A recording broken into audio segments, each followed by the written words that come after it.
ओम नमः शिवाय। नमस्कार दोस्तों, मेरे चैनल व्रतम कथा में आपका स्वागत है। तो आज मैं आपके लिए श्रद्धा के बारे में बताऊंगी।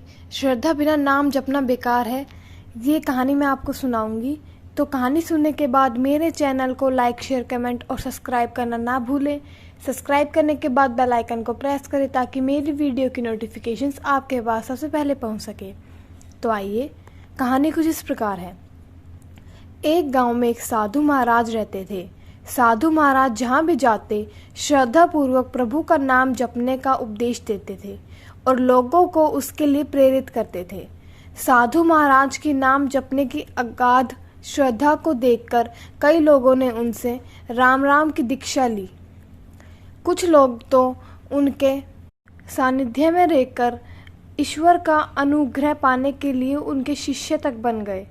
एक बार साधु महाराज शिष्यों को नाम की महिमा सुना रहे थे। तब उन्होंने कहा, अगर मन में सच्ची श्रद्धा हो तो राम का नाम जपने मात्र से मनुष्य अपने जीवन के सभी संकटों से पार हो जाता है। यह सुनकर साधु महाराज का एक शिष्य खुशी से उछल पड़ा, मानो उसे हर संकट से उबरने का रामबाण मिल गया हो। वह प्रतिदिन भिक्षा मांगने के लिए नदी पार करके दूसरे गांव में जाता था।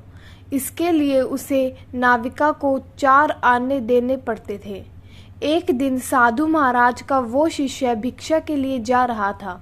उस दिन दूर कहीं बारिश हुई थी, जिसके कारण नदी में बाढ़ आ गई थी। बाढ़ के कारण नाविका ने उसे नदी पर करवाने से मना कर दिया। तब भी शिष्य को गुरुजी का वह उपदेश याद आया कि राम का नाम अब जपने से ही मनुष्य अपने जीवन के सभी संकटों से पार हो जाता है। शिष्य ने सोचा कि अगर राम नाम से सभी संकट से पार हुआ जा सकता है तो नदी पार करना कौन सी बड़ी बात है। लेकिन फिर भी उसके मन में संदेह था कि कहीं मैं नदी में डूब ना जाऊं। इसके लिए उसने पहले गुरुजी से पूछना उचित समझा। वह वापस गुरुजी के पास आया और बोला, गुरुजी, आज तो नदी में बाढ़ आई हुई है और नाविका ने नदी पार करवाने से मना कर दिया है। अब मैं क्या करूं? गुरुजी बोले, कुछ नहीं, आज जल पीकर निर्वाह कर लेंगे। लेकिन जल पीकर निर्वाह करना शिष्य को मंजूर नहीं था। उसने गुरुजी से फिर पूछा, गुरुजी, आप कहते हैं कि राम नाम जपने मात्र से सभी संकटों से पार हुआ जा सकता है।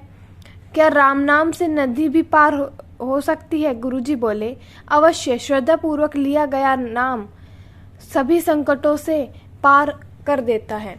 इसमें कोई संदेह नहीं कि नदी पार हो सकती है या नहीं। गुरुजी की बात सुनकर शिष्य फिर से नदी की ओर चल दिया। शिष्य को पक्का विश्वास तो नहीं था कि वह नदी पार हो जाएगा, लेकिन फिर भी राम नाम की परीक्षा लेने के लिए वह नदी में उतरा। उसने एक बार राम बोला और एक कदम आगे बढ़ाया तो कुछ नहीं हुआ। 2 बार राम राम कहा और फिर आगे बढ़ा, उसे कोई प्रभाव नहीं दिखा। अब वह राम नाम बोलते बोलते नदी में आगे बढ़ने लगा। पानी उसकी गर्दन तक आ पहुंचा। अब उसने सोचा कि राम नाम बेकार है, यह केवल लोगों को उपदेश देने के लिए। गुरुजी तो झूठ बोलते हैं। अभी उसके मन में ऐसे विचार चल ही रहे थे कि इतने में एक बड़ी लहर आई और उसे बहा ले गई। शिष्य बेचारा गोते खाते खाते किसी तरह किनारे लगा। उसे गुरुजी पर बड़ा गुस्सा आ रहा था। उसने जाकर सारी आपबीती गुरुजी को सुनाई और बुरा भला कहने लगा। शिष्य कहने लगा, अरे झूठे, ढोंगी और पाखंडी गुरु, कोई मरे या जिए तुझे कोई फर्क नहीं पड़ता। कुछ भी अनाप शनाप उपदेश बकता रहता है। आज तेरे उपदेश के चक्कर में मैं मरते मरते बचा हूँ। ये ले तेरी कंठी माला, आज मैं पूरी दुनिया के सामने तुम्हारी पोल खोल दूंगा। यह सब सुनने के बाद गुरुजी शांत बैठे मुस्कुरा रहे थे। गुरुजी को इस तरह मुस्कुराते देखकर शिष्य गुस्से से लाल हो गया और बोला, मैं गांव वालों को तेरी असलियत बताने जा रहा हूँ। यह कहते हुए शिष्य फिर से नदी की ओर चल दिया। पीछे पीछे गुरुजी भी चल दिए। अब नदी के किनारे पहुंचे तो नदी उफान कर रही थी। शिष्य नदी के किनारे पर बैठकर नदी के शांत होने की प्रतीक्षा करने लगा। तभी गुरुजी भी नदी के किनारे पहुंच गए और बिना रुके नदी में उतर गए। जैसे ही साधु महाराज नदी में उतरे, नदी ने उन्हें रास्ता दे दिया। यह देखकर शिष्य दंग रह गया। उसने अपनी भूल का एहसास हो गया था। उसे बड़ा पछतावा हुआ और वह पश्चाताप की आग में जलता हुआ नदी में कूद पड़ा। उस समय उसे जीवन की कोई परवाह नहीं थी, ना ही अपनी कोई साधु थी। वह दौड़ता हुआ नदी पार कर गया और गुरुदेव के चरणों में गिरकर क्षमा याचना करने लगा। साधु महाराज ने उसे उठाया और गले लगा लिया। जब उस सुध आई तो उसने पीछे मुड़कर देखा, नदी ज्यों की त्यों बह रही थी। उसने आश्चर्यपूर्वक गुरुजी से पूछा, गुरुजी यह क्या रहस्य है? जब मैंने राम नाम जपा था तब नदी पार नहीं कर पाया, और अब जबकि मैंने कुछ नहीं जपा फिर भी नदी पार हो गई, ऐसा क्यों? गुरुजी बोले, श्रद्धा का चमत्कार है।